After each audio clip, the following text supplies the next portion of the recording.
Hi everybody, I'm Bree the Plant Lady, and as you can see, we are in prime cottage garden season here in Central North Carolina, Zone 7.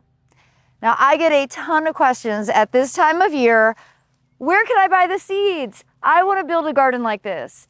And the questions are relevant. However, the process is much more complicated than that.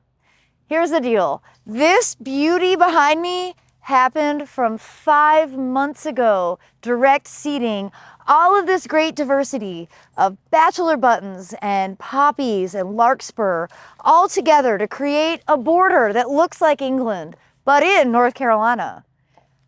But now that we are in the time that it's blooming, this is not the time to put those seeds into the ground. Instead, you need to actually wait until late November, early December to get those seeds directly sown. Now that's the thing. There's no way you can create a border that looks like this by planting individual plants. It will look too contrived. This magic happens from seeds being deposited into the ground. These plants need cool soil in order to thrive in the southeastern climate. So now is not the time to sow the seeds. The goal right now in May is to enjoy these flowers and all of the pollinators that are coming every day to enjoy this display and ultimately make it so that I have seeds that we can collect and then make available at our fall open garden.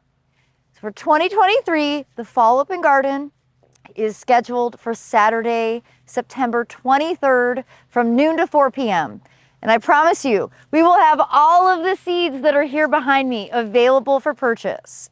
Let's face it, there's nothing more beautiful in North Carolina than poppies and larkspur and nigella and cilantro and all of this stuff combined together.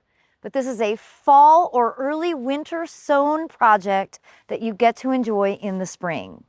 So please be sure to subscribe so that you will be up to date as I continue to make tutorials on exactly how to create a beautiful cottage garden for you to have in your own garden. Thanks so much for watching, everybody.